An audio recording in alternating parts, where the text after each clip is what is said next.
میں آپ کو بتاؤں کہ اگر وہ جادوگر نہ ہو تو پھر وہ نشہ وغیرہ کر نہیں سکتے وہ یہ انہیں بننا پڑتا ہے جادوگر. انہیں اپنی یہ جو شدید ضرورت ہوتی ہے کہ ہر روز نشہ کرنا ہے اور 7 days a week کرنا ہے یا ایک دفعہ نہیں کرنا، دن میں 2 دفعہ کرنا ہے، یہ جو اتنی شدید ضرورت ہے کہ اگر نہیں نشہ کریں گے تو تکلیفیں ہوں گی یا وڈرول ہوگا. اور وقت اس کے درمیان جو ہوتا ہے نا، اس سوچ اور اس پہ عمل کرنے کے درمیان جو وقت ہوتا ہے وہ بس 2-4 گھنٹے کا ہوتا ہے. اور اس تھوڑے سے وقت کے دوران انہوں نے کوئی نہ کوئی ایسا چمتکار کرنا ہوتا ہے، کوئی جادوگری کرنی ہوتی ہے کہ جس سے کہ وہ نشہ ہو جائے. اور موسٹلی 99%، شاید 100%، 99% وہ کر گزرتے ہیں. اس کے لیے انہیں بیگ بارو اور سٹیل کرنا پڑے، کسی کو چکر دینا پڑے یا کچھ بھی کرنا پڑے تو وہ کر لیتے ہیں. اور بہت ساری چیزیں ہیں جو انکانشیسلی سیکھتے ہیں کہ دوسروں سے بات کیسے منوانی ہے، پہلے ماحول کیسے بنانا ہے. میرا خیال ہے میرا کافی تجربہ ہے 45 سال کا کہ میں بھی ابھی چکر میں آ جاتا ہوں جب پیشنٹ میرے ساتھ بات چیت کرتے ہیں اور ماحول بناتے ہیں. اور وہ جو ماحول بناتے ہیں اور وہ ماحول بناتے بناتے جب ماحول بہت خوبصورت بن جاتا ہے، سما بہت سہانا ہوتا ہے، تو وہ ایک دم مجھے کہتے ہیں کہ ڈاکٹر صاحب ایک گل ہے. اب میں کہتا ہوں کی گل ہے، اور دل میرا زور زور سے دھڑک رہا ہوتا ہے کہ خیر دی گل ہوئے. ٹھیک، اچھا وہ گل خیر دی ہوندی ہے عموماً کہ اج ڈاکٹر صاحب بڑا دل کر رہا ہے میل منگوان تے دل کر رہا ہے، میک ڈونلڈ تو میل منگوانا ہے. تو اب مسئلہ یہ ہوتا ہے کہ جو بات ہو رہی تھی جس سے ماحول بہتر ہوا تھا، وہ بات جو تھی وہ کسی غلطی کی وجہ سے وہ بات ہو رہی تھی جو انہوں نے کی تھی. انہوں نے کوئی غلطی کی تھی اور وہ میرے پاس آئے ملنے، تو میں نے اس غلطی کے بارے میں ان کو احساس دلایا اور انہوں نے کہا کہ ہاں یہ غلطی ہوئی اور یہ نہیں ہونی چاہیے تھی اور آئندہ نہیں ہوگی. اور وہ جب یہ کہتے ہیں کہ ڈاکٹر صاحب میں نے ریئلائز کر لیا ہے کہ یہ میں نے غلطی کی تھی اور آئندہ میں یہ غلطی نہیں کروں گا، تو موسم بدل رہا ہے، موسم خوبصورت ہو رہا ہے اور ہمارے درمیان فضا میں بہت سارے پھول کھل رہے ہیں اور فضا خوشبو سے مالا مال ہو رہی ہے. اور سڈنلی کہتا ہے ڈاکٹر صاحب ایک گل ہے.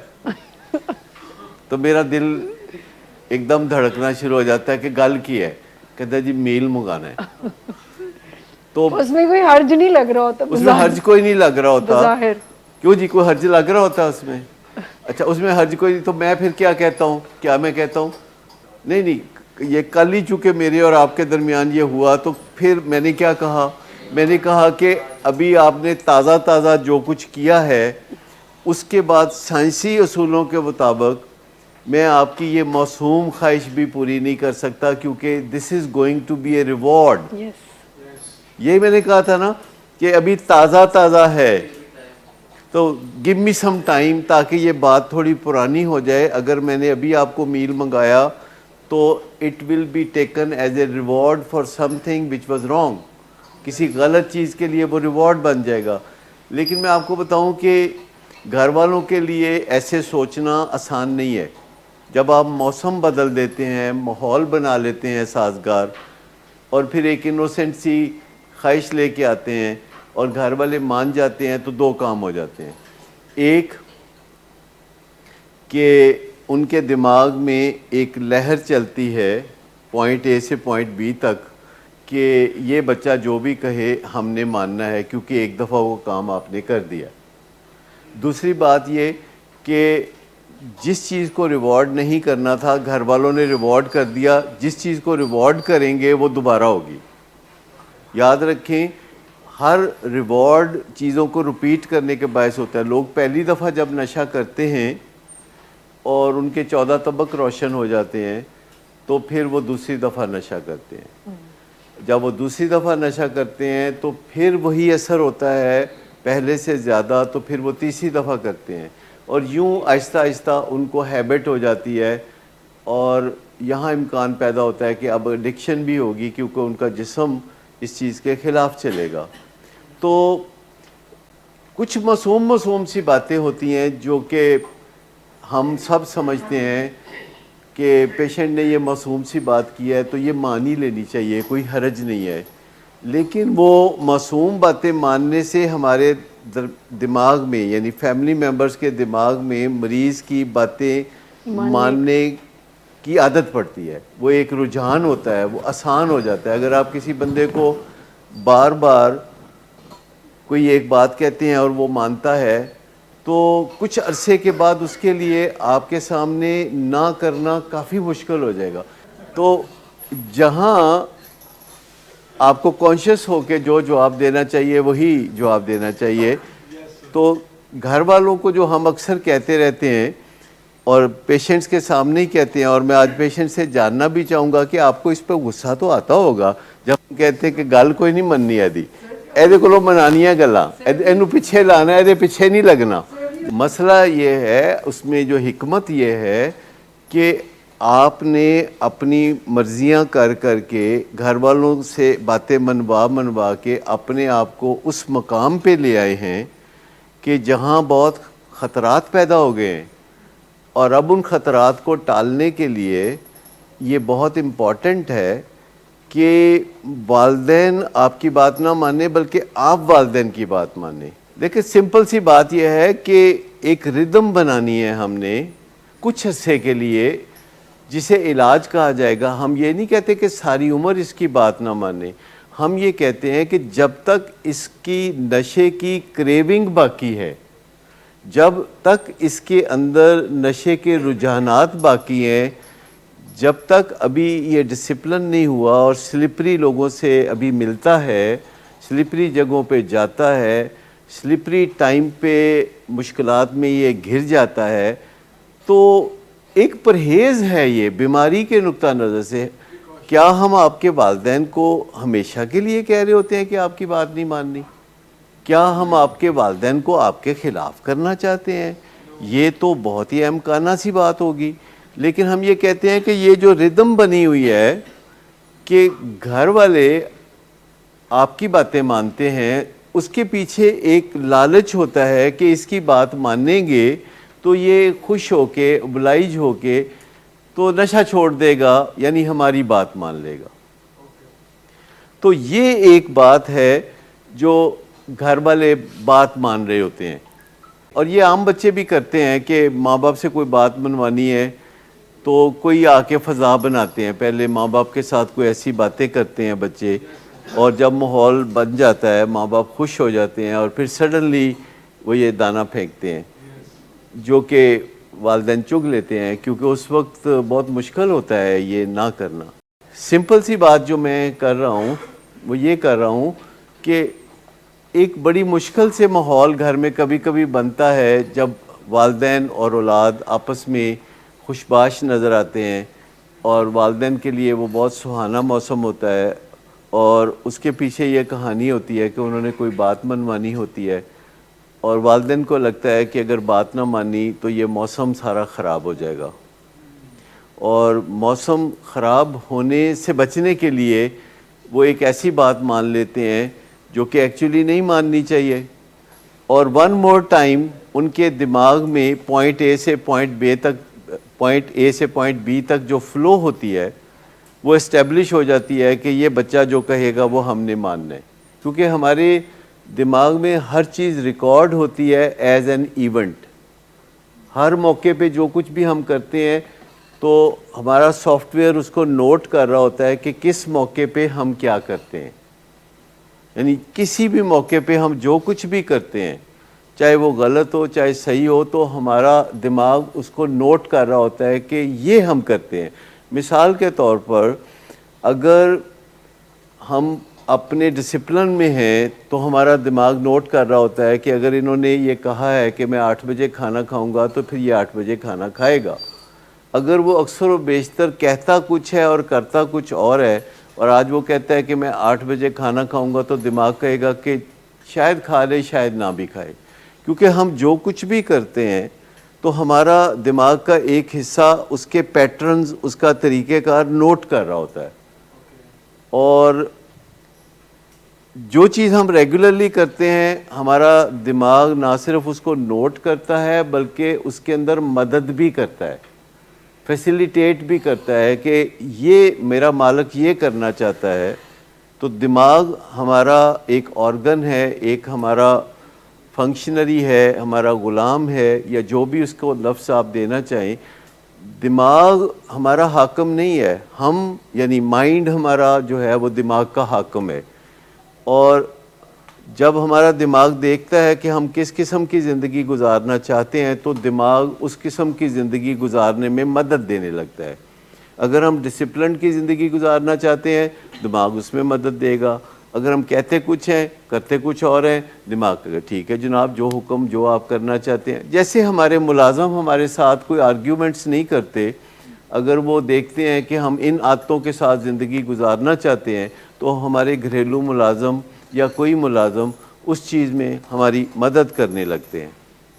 تو جب ہم یہ کہتے ہیں تو لاجک سے میں چاہتا ہوں کہ آپ بھی بتائیں کہ جب ہم کہتے ہیں کہ آپ کے بیسٹ انٹرسٹ میں یہ ہے موسٹ پروبیبلی کہ آپ کے والدین آپ کو کچھ رہنمائی اب دیں، جب کہ نقصان ہو چکا ہے، جب کہ اسٹیبلش ہو چکا ہے کہ آپ ایک ایسی جگہ پہنچ گئے ہیں زندگی میں کہ جس سے آپ خوش نہیں ہیں، تو ضروری ہے کہ والدین سے کچھ رہنمائی لے لیں. اور والدین سے کچھ رہنمائی لے لیں تو امکان ہے کہ آپ کی صورتحال کچھ بہتر ہو سکتی ہے، اسپیشلی جب والدین بھی آگے سے کوئی رہنمائی لے لیں. کیونکہ رہنمائی کی کوئی اچھی سورس ہو سکتی ہے جہاں سے والدین رہنمائی لیں، جیسے کہ گوگل سے رہنمائی لیں یا یوٹیوب سے رہنمائی لیں یا کسی ایکسپرٹ کی براہ راست رہنمائی لیں یا کسی ایکسپرٹ کی لکھی ہوئی تحریر سے رہنمائی لیں، کسی کتاب سے رہنمائی لیں، اور اس کے بعد اس رہنمائی کی روشنی میں والدین آپ کو رہنمائی دیں تو اس سے سچویشن تیزی کے ساتھ بہتر ہو سکتی ہے. کیونکہ جو لوگ منع کرتے ہیں اس کی کوئی ان کی ذاتی وجہ ہو سکتی ہے، کیونکہ وہ نہیں چاہتے کہ کچھ باتیں ہمارے کلائنٹس کو پتہ چل جائیں. وہ چاہتے ہیں کہ جو بات بھی ہم کہیں ہمارے کلائنٹس اس بات پہ چلیں اور ہم سے سوال جواب زیادہ نہ کریں. ہمیں بعض اوقات ڈاکٹرز کو بھی باتوں کا پتہ نہیں ہوتا، تو وہ ان کے بیسٹ انٹرسٹ میں یہ ہوگا کہ وہ آپ کو کسی اور سے بات کرنے سے منع کریں.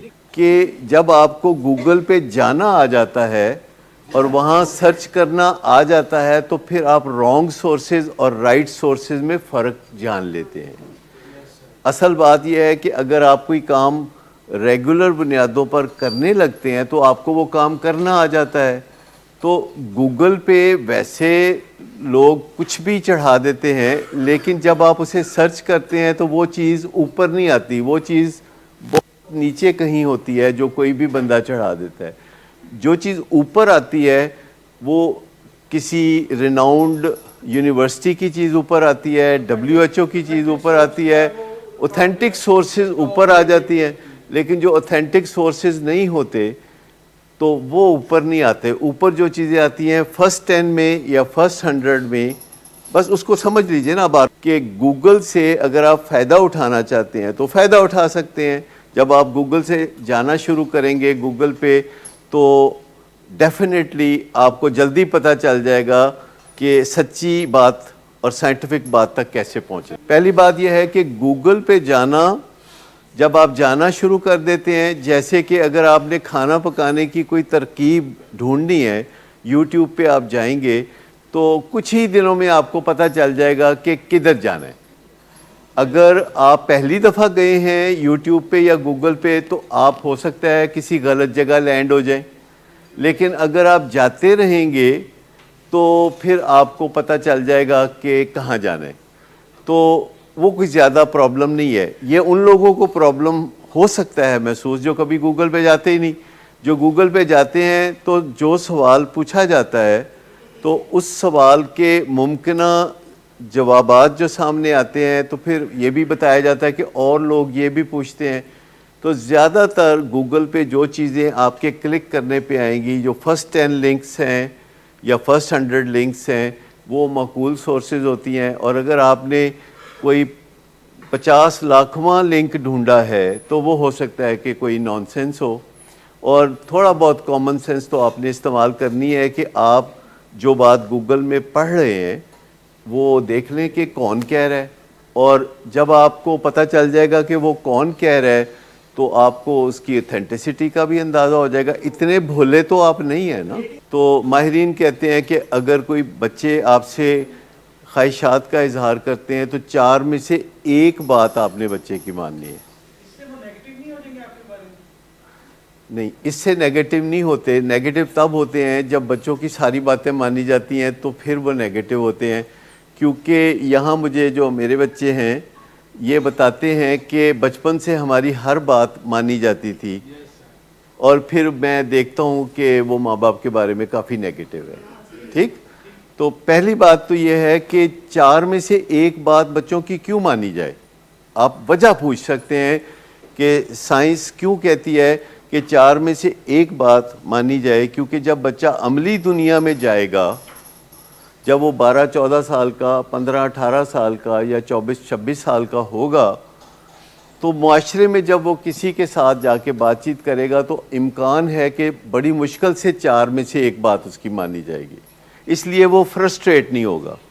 لیکن اگر ماں باپ اس کو عادت ڈال دیں گے کہ اس کی ہر بات مانی جائے گی، تو جو ہی وہ دوسری دنیا سے جا کے انٹریکٹ کرنا شروع کرے گا اور اس کی بات نہیں مانی جائے گی، دنیا اس کو رد کرے گی، تو وہ بہت فرسٹریٹ ہو جائے گا. جیسے سب سے پہلے بچہ گھر سے 4-5-6 سال کی عمر میں اسکول جاتا ہے، اور اسکول میں جب جاتا ہے تو اس کا واسطہ اسکول کی ایڈمنسٹریشن سے پڑتا ہے. تو مجھے بتائیے کہ گھر میں ماں باپ جتنی بات مانتے ہیں، اسکول کی ایڈمنسٹریشن اور ٹیچر اس لحاظ سے کتنی باتیں مانتے ہیں؟ وہ نہیں مانتے. جب وہ نہیں مانتے، کیونکہ وہ مان نہیں سکتے، انہوں نے اسکول کا نظم و نسق چلانا ہوتا ہے، تو بچہ اسکول کے بارے میں کیا امیج قائم کرتا ہے گھر کی نسبت؟ فرسٹریشن، غصہ، اسکول کو ناپسند کرنا. وہ بدوائیں دیتا ہے کہ مس آج مر جائے تو اچھا ہے. تو یہ جو اسکول ہے، یہاں پہنچتے ہی اسے احساس ہوتا ہے کہ ماں باپ ساری باتیں مانتے ہیں، اسکول والے بہت کم باتیں مانتے ہیں. سمپل سی بات اصل میں یہ ہے جو ہم کہنا چاہ رہے ہیں. حالانکہ بڑا مشکل ہوتا ہے، ماتھے کی بڑی شرم ہوتی ہے کہ میں آپ سب کے سامنے آپ کے پیرنٹس کو کہتا ہوں، کیونکہ یہ کوئی آسان کام نہیں ہے کہ میں آپ کے پیرنٹس کو ایک سائنٹیفک بات بتا رہا ہوں کہ دیکھیں بھائی، جب تک ان کے اندر نشے کی کریونگ باقی ہے، جب تک ہیرا پھیری باقی ہے، جب تک یہ کہتے کچھ ہیں اور کرتے کچھ اور ہیں، تب تک آپ نے ان کی کوئی بات نہیں ماننی. حتیٰ کہ اگر یہ کہیں نا کہ تسی اگے کھلو جاؤ تو میں پیچھے کھلو کے تہاڈے نماز پڑھنا، تو یہ بھی نہیں مننی. اب آپ سمجھ گئے کہ بالکل نہیں ماننی. دیکھیے، گوگل تو کوئی بندہ نہیں ہے، کوئی چاچا تایا نہیں ہے. گوگل تو ایک لائبریری ہے. گوگل ایک لائبریری ہے، اور پرانے زمانے کی لائبریریوں سے مختلف لائبریری ہے کہ جس میں کتاب ڈھونڈنا مشکل تھا اور مطلب کی بات ڈھونڈنا مشکل تھا. گوگل میں مطلب کی بات ڈھونڈنا بہت آسان ہے. آپ تھوڑا سا کلیو دیں گے تو وہ مطلب کی بات ڈھونڈ دے گا، اور وہ مطلب کی بات کون کہہ رہا ہے وہاں لکھا ہوگا. اگر محتاجی چاہتے ہیں تو ہم حاضر ہیں، لیکن ہم لوگ آپ کو محتاج بنانا نہیں چاہتے. ہم چاہتے ہیں کہ آپ اپنے لیے مشعل راہ ڈھونڈ لیں. آپ ڈھونڈ لیں، مشعل راہ ڈھونڈ لیں. اور اس کا آسان طریقہ یہ ہے کہ جب آپ گوگل پہ جاتے ہیں تو وہاں جو چیز بھی لکھی ہوتی ہے اس کی سورس کا بھی ذکر ہوتا ہے کہ یہ کوئی سوال آپ نے کیا ہے تو آپ وہاں لکھتے ہیں کہ قدرتی طور پر ڈوپامین بڑھانے کے طریقے کیا ہیں. کیونکہ ڈوپامین ایک ایسی چیز ہے جو آپ کی زندگی میں مزیدار جوش پیدا کرتی ہے. تو آپ لکھتے ہیں کہ نیچرلی بغیر ڈرگز کے ڈوپامین بڑھانے کے طریقے کیا ہیں. تو تو اس کا جواب آتا ہے، کچھ لنکس آتے ہیں کہ اچھا جی اگر آپ ایکسرسائز کریں یا آپ فلاں کھانا کھائیں یا فلاں وٹامن کھائیں تو آپ کی ڈوپامین ایکٹیویٹی بڑھ سکتی ہے. اور پھر آپ دیکھتے ہیں کہ یہ کہہ کون رہا ہے، تو پتہ چلتا ہے کہ یہ فلاں ویب سائٹ پہ فلاں بندہ جس کی یہ تصویر ہے، کلک کرو تو وہ آرٹیکل آ جائے گا. پہلے بریف آنسر آئے گا، پھر آپ کلک کریں گے تو وہ آرٹیکل آئے گا اور لکھا ہوگا کہ فلاں پڑھا لکھا بندہ، پی ایچ ڈی بندہ یا کوئی اتھارٹی ہے یا کوئی ڈاکٹر ہے یا کوئی سائیکیٹرسٹ ہے، اس نے یہ بات کہی ہے. پھر آپ دیکھنا چاہتے ہیں کہ یار بندے دی شکل تے چنگی نہیں گی، بس پتہ کریے واقعی کوئی چنگا بندہ ہے، تو آپ گوگل پہ اس بندے کا ہی نام لکھ دیتے ہیں. نہیں ادھر ہی لکھ دیتے ہیں، گوگل پہ ہی لکھ دیتے ہیں اس بندے کا نام. تو پھر وہ اس بندے کے بارے میں اس کی جو ہسٹری ہے، جو اس کے کارنامے ہیں اور جو اس کی اچھی اور بری باتیں ہیں وہ ساری، اور آپ فیصلہ کریں گے کہ آئندہ آپ نے اس بندے سے رہنمائی لینی ہے کہ نہیں. پر یہاں صرف بات ہو رہی ہے کہ ابھی آپ نے رہنمائی لینی ہے اپنے گھر والوں سے، اپنے ماں باپ سے. اس میں ایک چیز اچھی ڈیفینیٹلی ہے اور ایک چیز شک والی ہو سکتی ہے. اچھی جو چیز ڈیفینیٹلی ہے آپ کے فیملی ممبرز میں وہ یہ ہے کہ وہ آپ کے ساتھ مخلص ہیں اور وہ بغیر کسی لالچ کے آپ کا ساتھ دینے کے لیے تیار ہیں، اور وہ آپ کے ساتھ جو بھی بات کریں گے خلوص نیت سے کریں گے. اور جو بری بات ہو سکتی ہے وہ یہ ہو سکتی ہے کہ جو رہنمائی وہ دیں وہ رہنمائی بذات خود ہی ٹھیک نہ ہو. مثال کے طور پر آپ کے گھر والے آپ کہتے ہیں کہ جی میرا نشہ نہیں چھوٹتا پیا تے میری مدد کرو، تو گھر والے آپ کو کسی کا تویز لا دیتے ہیں یا کوئی پانی دم کرا کے تو آپ کے پاس لے آتے ہیں. تو وہ رہنمائی تو آپ کو دے رہے ہیں، آپ کی مدد تو کر رہے ہیں، لیکن یہ مدد درست نہیں ہے. تو لیکن ایٹ لیسٹ گھر والے ہیں مخلص آپ کے ساتھ. اسی لیے میں نے کہا کہ ایک تو گھر والوں کو چاہیے کہ آپ کو رہنمائی دیں اور آپ کے پیچھے نہ لگیں. دوسرا یہ ہے کہ گھر والے جو رہنمائی آپ کو دیں پہلے وہ چیک کر لیں کہ یہ رہنمائی کام کرتی ہے یا نہیں کام کرتی. وہ ایسی ایفیکٹو یا مؤثر رہنمائی آپ تک پہنچائیں جس کو وہ گوگل سے چیک کر سکتے ہیں، کیونکہ آج زمانہ ایسا ہے کہ اب آپ پرانی قسم کی لائبریریوں میں نہیں جاتے. اب آپ سیدھا وہاں جا کے لکھتے ہیں یہ بات، اور پھر وہاں بے شمار سورسز سے انفارمیشن آتی ہے، اور وہ انفارمیشن آپ دیکھتے ہیں کہ آپ کو کون سی انفارمیشن سوٹ کرتی ہے. کیا یہ WHO کی انفارمیشن آپ کو سوٹ کرتی ہے یا امریکہ کی سرکاری ویب سائٹ نائڈا کی انفارمیشن سوٹ کرتی ہے یا آپ کو ہیزلڈن کی ویب سائٹ کی انفارمیشن یا جانسن انسٹیٹیوٹ کی یا ویلنگ ویز کی انفارمیشن سوٹ کرتی ہے.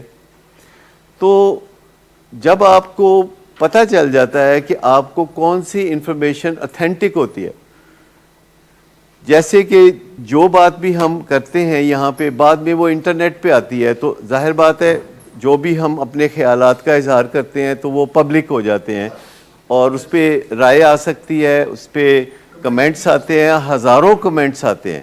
یعنی ایک ویڈیو پہ 10,000 15,000 کمنٹس ہوتے ہیں، اور ان کمنٹس کو دیکھ کے ہمیں اندازہ ہو جاتا ہے کہ لوگ ہماری انفارمیشن کو کس نظر میں دیکھتے ہیں. کچھ اور چیزیں بھی ہیں کہ جیسے ہماری جو کاؤنسلنگ ہوتی ہے تو جو لوگ آ کے ہمارے ساتھ کاؤنسلنگ کرتے ہیں تو ہم ان سے پوچھ لیتے ہیں کہ جو بات چیت آپ کے اور ہمارے درمیان ہو رہی ہے کیا آپ اس کی ریکارڈنگ حاصل کرنا چاہیں گے، اور اگر وہ خواہش مند ہوں جو کہ 100% وہ ہوتے ہیں تو ہم ان کو وہ ریکارڈنگ بھی مہیا کر دیتے ہیں کہ یہ بعد میں آپ پھر 2-4 دفعہ سن لیجئے گا.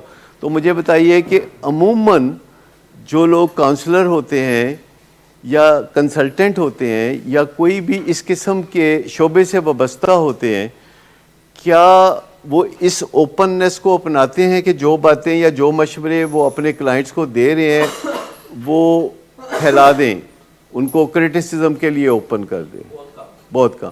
کیا جو کنسلٹنٹس ہوتے ہیں یا سروس پرووائڈرز ہوتے ہیں یا جو مشورے دینے والے ہوتے ہیں وہ اپنے کلائنٹس کو آپس میں ملنے جلنے کے مواقع دیتے ہیں یا ان مواقعوں کو روکتے ہیں؟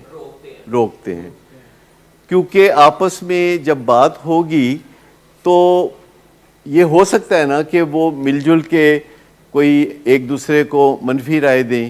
یہ ڈر ہوتا ہے نا لوگوں کو. گھروں میں بیٹھ کے تو لوگ بات کر رہے ہوتے ہیں، اور اگر کوئی جٹھانی بیچ میں آ جائے تو ساری بات چیت خاموشی میں بدل جاتی ہے. جو ہم جادوگر کہتے ہیں تو یہ ایک ایسا لفظ ہے جو کہ اچھا بھی ہے. جادوگر یہ بھی کہا جاتا ہے، کسی کو جادوگر جب کہا جاتا ہے تو مثبت معنوں میں کہا جاتا ہے. عموماً ان معنوں میں کہا جاتا ہے کہ وہ طلسماتی شخصیت کا مالک ہے.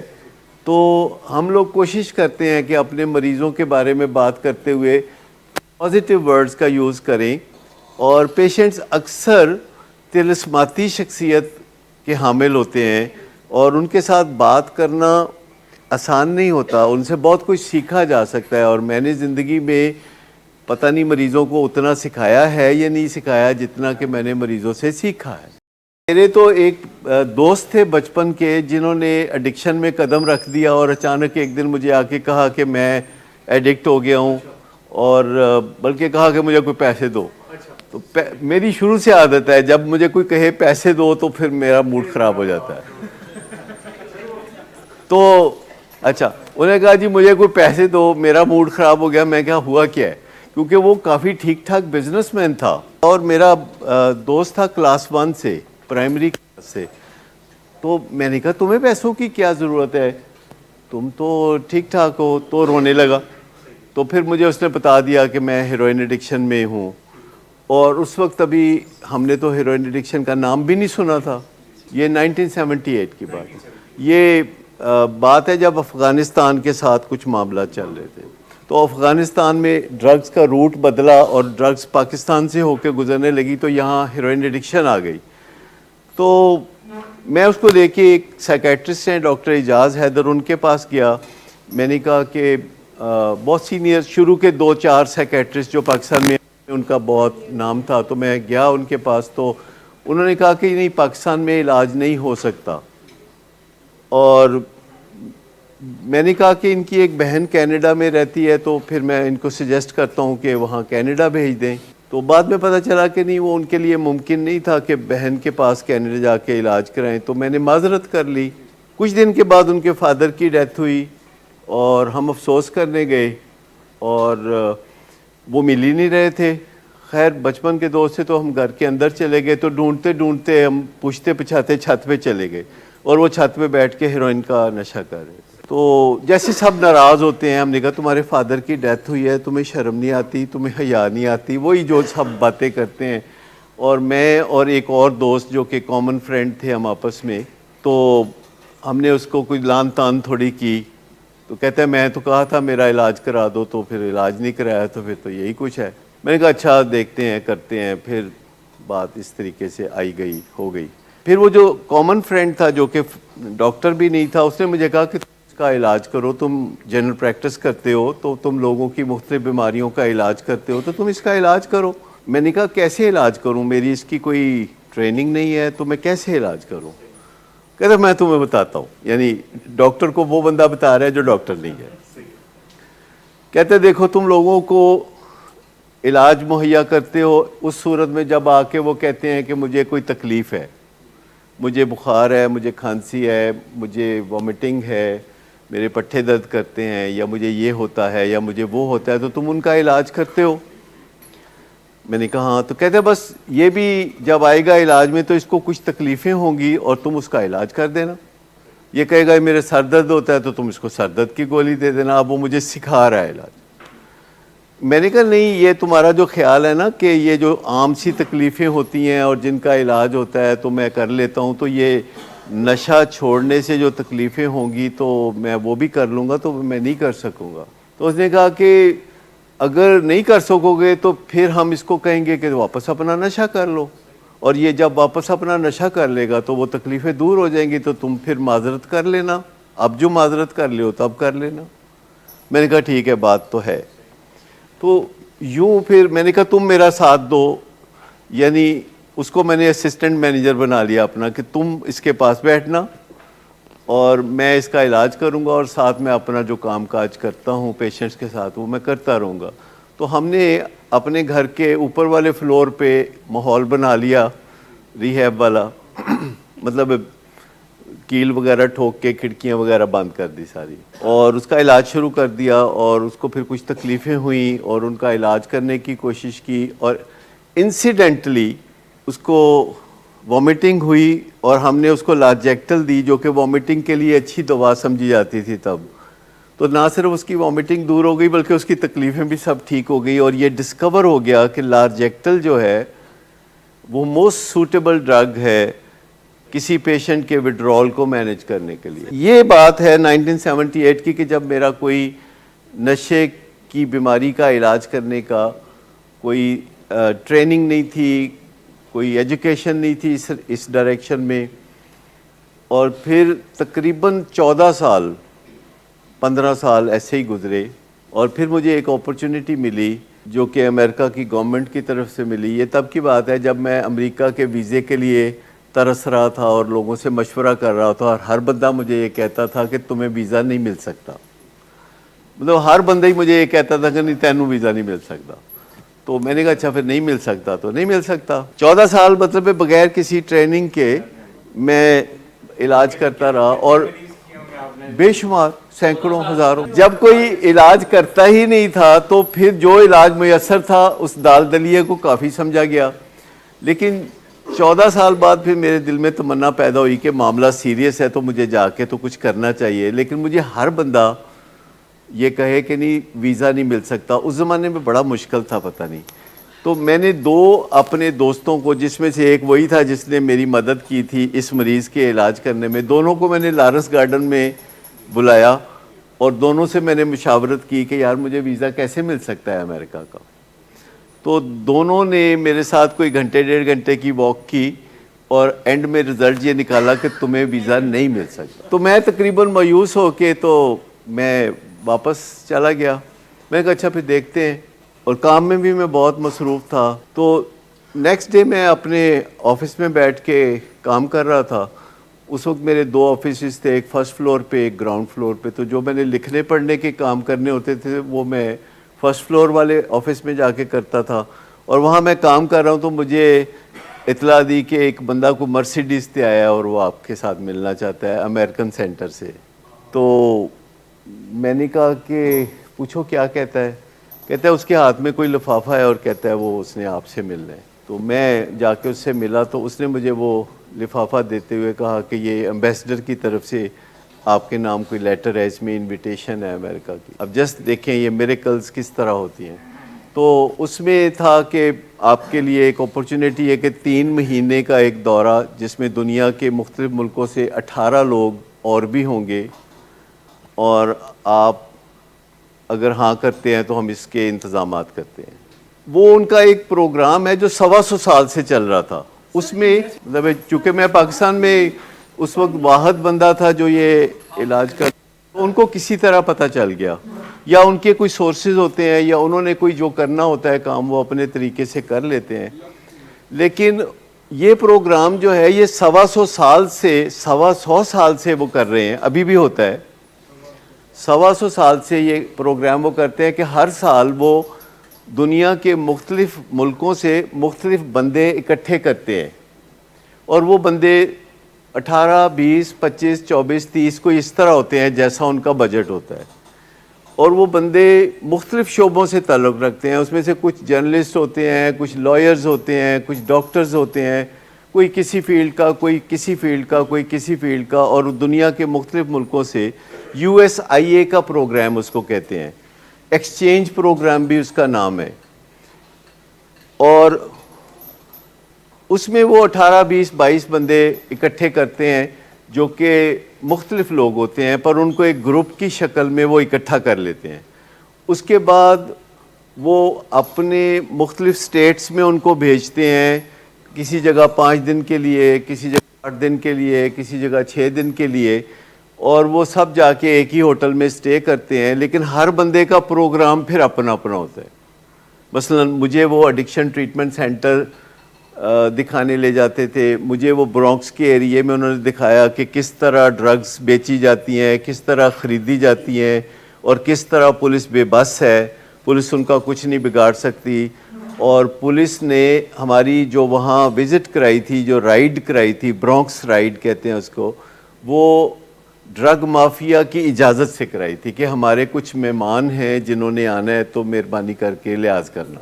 اور پھر ہم سے بھی پوچھ لیا تھا کہ جانا ہے کہ نہیں جانا. تو اس میں بے شمار اپرچونٹیز تھیں ٹریٹمنٹ سینٹرز دیکھنے کی.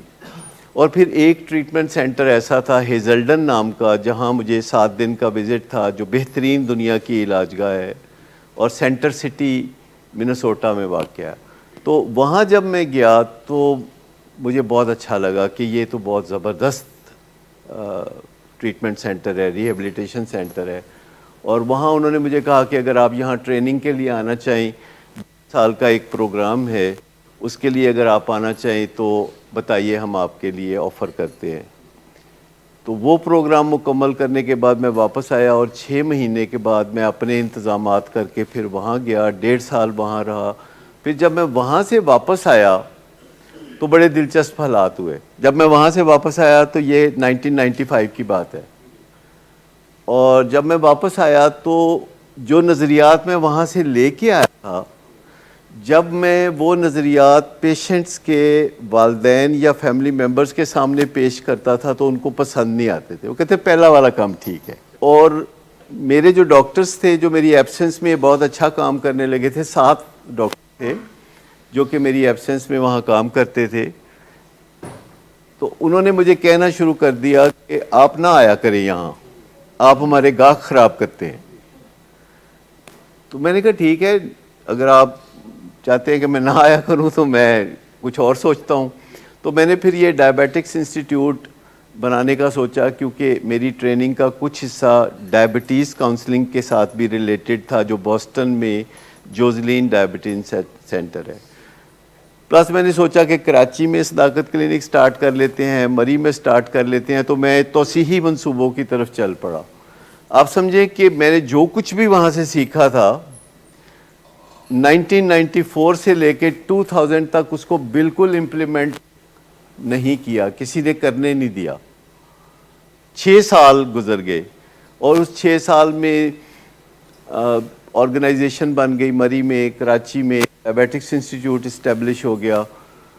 اور سڈنلی پھر ایک قدرتاً اپرچونٹی آئی کہ کراچی کے ایک صاحب نے مجھ سے رابطہ کیا. جو میں کراچی گیا ہوا تھا تو وہ مجھے ملنے آئے.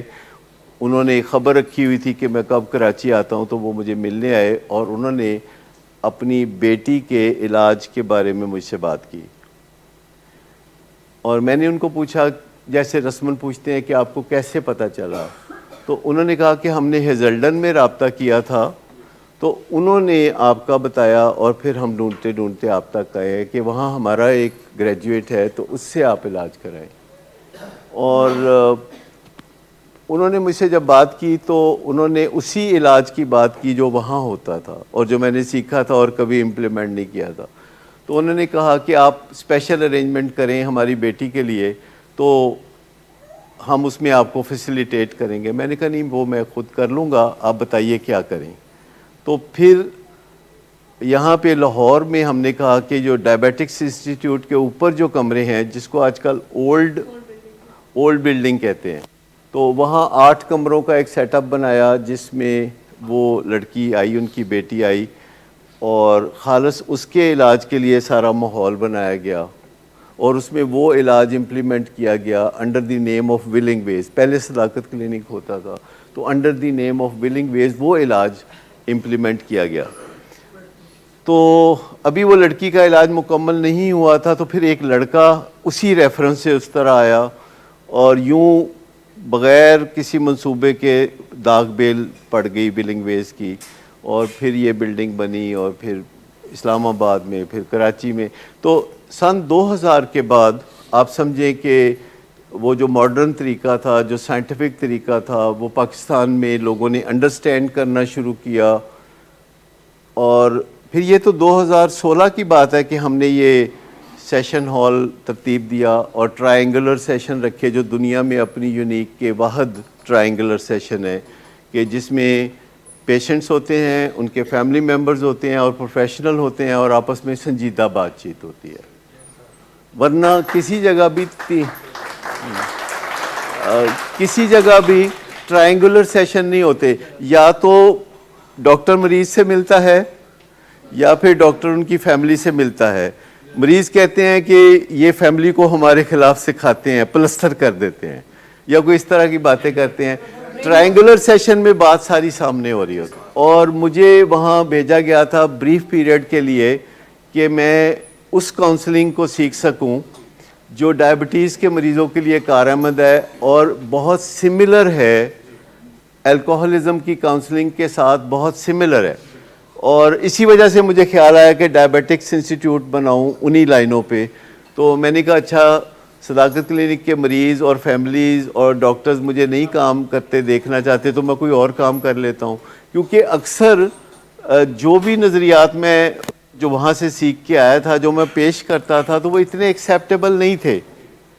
اور آہستہ آہستہ پھر چیزیں, ماحول بدلتا گیا, وقت بدلتا گیا, لوگ سمجھدار ہونا شروع ہو گئے. پھر یہ وہی زمانہ تھا جب پاکستان میں یہ اسمارٹ فون آیا, پھر لوگوں کو روشنی ملی. ہر سال میں ابھی بھی جاتا ہوں اور سارا کچھ سیکھ کے تازہ چیزیں بھی آتا ہوں, بلکہ اب میں کچھ ٹریننگز بھی دیتا ہوں. لیکن میں آپ کو بتاؤں ایک حیران کن بات, کل میں ریس کورس پارک گیا, وہاں ایک میلہ لگا ہوا ہے اور اس میلے میں بڑے بڑے مزے کے کھانے ہیں. وہ ہم نے کل وہ ساگ کھایا اور مکئی کی روٹی اور یہ چیزیں وغیرہ وہاں کھائی. تو میں نے دیکھا کہ وہاں ایک بک سٹور تھا. اس بک سٹور میں ایسی کتابیں تھیں جو 30 سال پہلے کوئی سوچ بھی نہیں سکتا تھا کہ پاکستان میں کہیں بھی اویلیبل ہوں گی. یعنی اس بک سٹور میں, جو ایک میلے ٹھیلے میں بک سٹور تھا, وہاں کم از کم 50 کتابیں سامنے پڑی تھیں جو کہ امریکہ کی پبلش کتابیں تھیں اور ان کو یہاں پبلش کیا گیا تھا اور سستے داموں 300-400 کی پرائس میں. جیسے ایک کتاب تھی رچ ڈیڈ پور ڈیڈ, آپ میں سے ضرور کسی نے پڑھی ہوگی یا سنی ہوگی. رچ ڈیڈ پور ڈیڈ, وہ کتاب وہاں موجود تھی. اور ایک بچی ان سے کہہ رہی تھی کہ 300 دی سستی کرو, 300 دی مہنگی ہے. تو میں نے اسے بتایا کہ یہ 3000 روپے دی کتاب ہے جڑی تینوں 300 دی مل رہی ہے. 300 دی تو فوٹو کاپی نہیں ہوندی. ایکچولی میرے لیے یہ اتنا مزے کا کام ہے کہ آپ تصور بھی نہیں کر سکتے, کیونکہ کسی کو بدلتے ہوئے دیکھنا, جیسے کبھی آپ نے دیکھا ہے گارڈننگ کرتے لوگوں کو دیکھا ہے, یہ لوگ جو گھروں میں پودے لگاتے ہیں, پھول پودے, اور گھر میں سبزیاں لگاتے ہیں, تو آپ نے کبھی ان کا پیشن دیکھا ہے؟ تو اچھا, اگر آپ دیکھیں تو ایسا لگتا ہے مٹی والا کام ہے, تے کی کام ہے, ہاتھ مٹی پیر مٹی.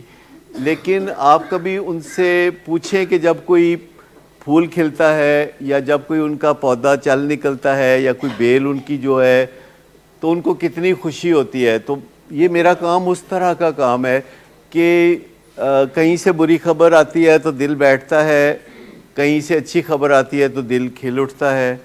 یہ جو ایک مزہ ہے کسی کو اپنی آنکھوں کے سامنے بدلتے ہوئے دیکھنا, جیسے آپ نے مجھے 2-3 دفعہ بتایا کہ 4 سال سے میں کبھی رویا نہیں تھا اپنے حالات پہ, اور میں سٹک تھا اور میں مری میں بہت رویا, اور میں اب بہت ڈیفرنٹ فیل کرتا ہوں, اور میں نے اپنی باتیں سب کے ساتھ شیئر کی ہیں. تو اس سے جو امید پیدا ہوتی ہے میرے دل میں, تو وہ اس کا جو پلیئر ہے وہ بہت زیادہ ہے. تو میں آپ کو بتاؤں کہ یہ اتنا چیلنجز والا کام ہے کہ آپ کو ہر روز ایسا چیلنج ہوتا ہے کہ آپ کو بور ہونے کا موقع ہی نہیں ملتا. مجھے بتایا ابھی جو 4-5-6 دن پہلے جو کچھ ہوا اس میں کوئی بور ہو سکتا ہے؟ ایکچولی ہمارے پیشنٹس کے گھر والوں کا یہ نظریہ بدلنے میں مجھے اور محنت کرنی پڑے گی کہ وہ سمجھتے ہیں کہ ساڈا پیشنٹ ہے ہی پیڑا, ہے ہی بد نیت, ٹھیک ہون والا ہی نہیں ہے گا. یہ جو میں آپ کو بتاؤں نا, اس نظریے کو بدلنا پڑے گا. یہ ایک بیماری ہے, اور اگر کوئی بندہ سب سے زیادہ ٹھیک ہونا چاہتا ہے دنیا میں تو وہ خود پیشنٹ ہے. لیکن وہ کتنا مجبور ہے ہم اس کا زیادہ ذکر اس لیے نہیں کرنا چاہتے کہ پھر وہ کہے گا لو جی میں تو ہے مجبور، میں تو نشے کرنا. مطلب ہماری مجبوریاں آپ دیکھیں کہ ادھر بھی ماننی ادھر بھی ماننی، سچی بات. لیکن پھر بھی سائنٹیفک کرنی چاہیے کہ نشے کی بیماری کو ہم سب کو سمجھنے کی ضرورت ہے. میں آپ کو بتاؤں کہ عموماً معاشرے کے اندر کوئی 80% سے زیادہ لوگ اڈکٹیو بیہیویئرز کے حامل ہوتے ہیں. ضروری نہیں کہ وہ ڈرگ یوز کریں، کوئی ضروری نہیں کہ وہ چرس پئیں، وہ فوڈ ایڈکٹ ہو سکتے ہیں، وہ بیہیورل ایڈکٹ ہو سکتے ہیں، وہ الکوہلک ہو سکتے ہیں، وہ گیمبلر ہو سکتے ہیں، اور وہ ویڈیو گیمز کے ایڈکٹ ہو سکتے ہیں، وہ سوشل ورک کے ایڈکٹ ہو سکتے ہیں، وہ بڑا کچھ ہو سکتا ہے. لیکن میں آپ کو بتاؤں کہ اگر کسی گھر میں ایک ایڈکٹ ہو، چاہے وہ الکوہلک ہو، چاہے وہ ورکوہلک ہو، چاہے وہ چرس پیتا ہو، آہستہ آہستہ یہ جو اڈکٹیو بیہیویئرز ہیں اس کی جڑیں پھیلتے پھیلتے پورے گھر والوں کو حصہ مل جاتا ہے اور پوری فیملی ڈس فنکشنل فیملی بن جاتی ہے. اور آپ دیکھیں کہ گھر میں ایک ایڈکٹ ہو تو باقی لوگ کچھ پوزیشنیں لے لیتے ہیں.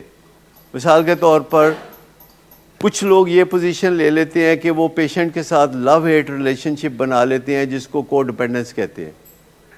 کچھ گھر میں ایک بندہ ہوتا ہے جو کہتا ہے میرے گھر کے اندر یہ مسئلہ آ گیا ہے تو میں پڑھائی بہت کروں، میں ثابت کر دوں کہ یہ فیملی ممتاز فیملی ہے، اور وہ گولڈ میڈل لینا شروع کر دیتا ہے.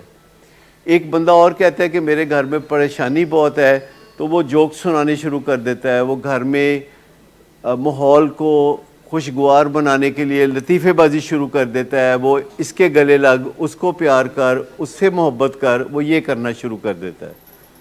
اور ایک بندہ اور ہوتا ہے جو اسکیپ گوٹ بن جاتا ہے، کہتا ہے میرا ہی قصور ہے، ایکچولی یہ میرا ہی قصور ہے. وہ اپنے اتنے قصور پائی جاتا ہے تاکہ دوسرے لوگ ریلیکس ہو جائیں. آپ نے اپنے گھروں میں لوگوں کو یہ رول اپناتے ہوئے دیکھا ہوگا کہ کوئی بندہ ہے وہ کہتا ہے میرا ہی قصور ہے، پائن تسی فکر نہ کرو ہے سب میرا ہی قصور ہے. ایک جوکس کرنے لگتا ہے کہ ماحول کچھ خوشگوار ہو جائے. ایک اچیور ہو جاتا ہے، کہتا ہے چلو گھر چ کوئی تو ہوئے جڑا دسے کہ ممتاز فیملی ہے. تو یہ جو پوزیشنیں وہ لیتے ہیں یہ ایڈکٹیو پوزیشنیں ہیں، یہ ڈس فنکشنل رولز ہیں جو فیملی ممبرز لے لیتے ہیں. اور جب تک پوری فیملی کو مدد فراہم نہ کی جائے بیماری ہمیشہ سے گھر کے لیے نکل کے نہیں جاتی. وہ چنگاریاں کہیں دبی ہوئی واپس اس پیشنٹ کو نشے پہ مجبور کرتی ہیں. لیکن جہاں بڑی ٹریجڈی ہے کہ کسی گھر میں کوئی ایڈکشن کی بیماری آ جائے، یہ کتنی بڑی ٹریجڈی ہے. اس کے اندر ایک بہت بڑی اپرچونٹی بھی چھپی ہوئی ہے، کیونکہ جب کسی گھر میں ایڈکشن ہوتی ہے اور اس میں تکلیف آتی ہے تو اس تکلیف میں سے، اس کرائسس میں سے فلاح نکل سکتی ہے، ریکوری نکل سکتی ہے. وہاں اس گھر میں کوئی ایک چراغ جب جلتا ہے جو ریکوری کی طرف جاتا ہے تو وہ دوسروں کو بھی روشن کرتا ہوا پورے گھر کو بہترین بنا سکتا ہے. اور ہم نے اپنی آنکھوں سے دیکھا ہے کہ کسی گھر میں ایڈکشن کی بیماری تھی، پورا گھر سفر کر رہا تھا، اور اس پیشنٹ کی وجہ سے وہ آئے ولنگ ویز میں، اور باقی فیملی ممبر اس پیشنٹ کی وجہ سے پھر آتے جاتے رہے. اور پیشنٹ نے جو ترقی کی، بعض اوقات اس کے گھر کے افراد نے اس سے کہیں زیادہ ترقی کی، اور وہ کبھی کبھی اپنے اس فیملی ممبر کے شکر گزار ہو جاتے ہیں کہ اس کی وجہ سے ہم یہاں آئے تھے. شروع میں تو لگتا ہے نا کہ یہ کوئی خام خواہ کی فٹیگ ہے جو ہمیں پڑ گئی ہے کہ اپنے اس ممبر کے لیے ہمیں جانا پڑتا ہے. لیکن 2 سال بعد، 3 سال بعد ان کو یہ فٹیگ نہیں لگتی. وہ سمجھتے ہیں کہ ہمارا اس میں پرسنل ریکوری ہے، پرسنل بینیفٹ ہے، کیونکہ وہ ایک رستے پہ پڑ جاتے ہیں. ان کو اپنا نارتھ سٹار پتہ لگ جاتا ہے، ان کو اپنا قطب نما مل جاتا ہے کہ رخ کدھر کرنا ہے. ان کو کوئی نہ کوئی بات کان میں پڑنا شروع ہو جاتی ہے. اور میں آپ کو بتاؤں کہ ہول سوسائٹی ایڈکٹیو ہے ہماری، اور دنیا کی باقی سوسائٹی بھی، کیونکہ جو ہسٹری ہے بنی نوع انسان کی وہ بہت پرانی ہسٹری ہے، اور بڑی پرانی الجھنیں ہیں جو انسان لے کے اپنے ساتھ چل رہا ہے.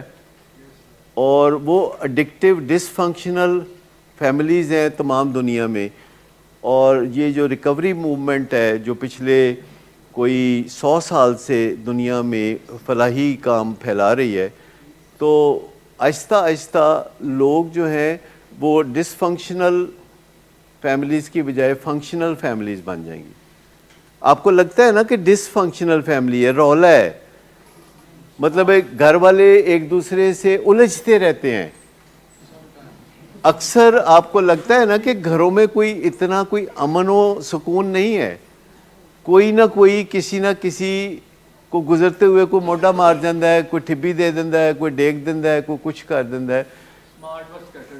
مطلب یہ جو ہے نا فیملیز کے اندر رجحان ایک دوسرے کو ہرٹ کرنے کا، اس کو آپ غور سے دیکھیں تو آپ پہچان لیں گے کہ خواہ مخواہ ایک اچھے بھلے رشتے کو ہم تیزی سے خراب کرنے پہ آ جاتے ہیں۔ میاں بیوی کا رشتہ کتنا اچھا اور کتنا خوبصورت رشتہ ہوتا ہے اس دن جس دن ولیمہ ہوتا ہے، اس کے بعد ہر دن وہ رشتہ نیچے نیچے نیچے نیچے آ رہا ہوتا ہے۔ اچھا، ماں باپ کا اور اولاد کا رشتہ آپ کو پتہ ہے کتنا پیارا رشتہ ہے؟ جب بچہ پیدا ہوتا ہے تو ماں باپ کی شکلیں دیکھنے والی ہوتی ہے، لیکن مجھے بتائیے کہ 10-12 سال کے اندر اندر ماں باپ اور اولاد مل کے اس رشتے کی شکل کیا بنا دیتے ہیں۔ مجھے بتائے کہ ایک ٹین ایجر آن ایوریج جب ماں باپ سے روز ملتا ہے تو کس کو خوشی ہوتی ہے؟ کسی کو بھی نہیں۔ تو آپ اس سے اندازہ کریں کہ انسانوں نے ابھی تک جو ہسٹری سے سیکھا ہے وہ یہ سیکھا ہے کہ ایک اچھے بھلے رشتے کو خراب کیسے کرتے ہیں۔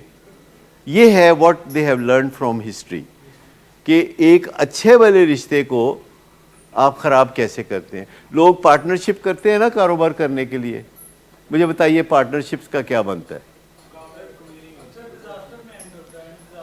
اکثر ڈیزاسٹر۔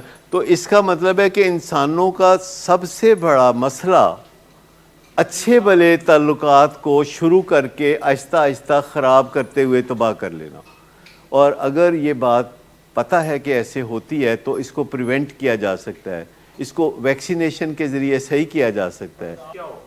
دیکھیں امریکہ میں تو یہ مسائل سب سے پہلے پیدا ہوئے فیملی بزنسز کے، لیکن جو ہارورڈ بزنس اسکول ہے جہاں آپ بوسٹن میں رہے، تو وہاں ایک ڈپارٹمنٹ ہے جس کا نام ہے فیملی بزنسز ڈپارٹمنٹ، کہ فیملی بزنس میں جو ڈیزاسٹر ہوتے ہیں، ورک پلیس، گھر کے مسائل جو ہیں لوگ ورک پلیس پہ لے جاتے ہیں، ورک پلیس کے مسائل گھر پہ لے آتے ہیں، کیونکہ دیور جیٹھ جٹھانیاں درانیاں ساریاں سیاستیں کر رہی ہوتی ہیں، اور گھر کی سیاستیں دفتر کے کام میں مخل ہوتی ہیں اور دفتر کی سیاستیں گھر میں مخل ہوتی ہیں۔ تو ہارورڈ بزنس اسکول والے بتاتے ہیں کہ ان مسائل سے کیسے بچنا ہے۔ لیکن سوال یہ پیدا ہوتا ہے کہ جیسے انہوں نے فیملی بزنسز کو بچانے کے لیے پبلک لمیٹڈ کمپنیوں کو بنایا جس میں گنجائش نہیں ہوتی اللہ تللے کرنے کی، پبلک لمیٹڈ کمپنی میں کوئی نہیں کہتا کہ میں اکاؤنٹس کو دیکھتا ہوں، میں مارکیٹنگ کو دیکھتا ہوں، وہاں بندہ کہتا ہے میں یہ کام کرتا ہوں، اور اس کے اوپر پورا ڈسپلن لاگو ہوتا ہے۔ لیکن فیملی بزنس میں ڈسپلن لاگو نہیں ہوتا، اس میں ایک بادشاہ ہوتا ہے، ایک وزیر ہوتا ہے، کچھ شہزادے ہوتے ہیں، کچھ شہزادیاں ہوتی ہیں، اور گھر پہ ملکہ ہوتی ہے، اور اس قسم کے مسائل ہوتے ہیں۔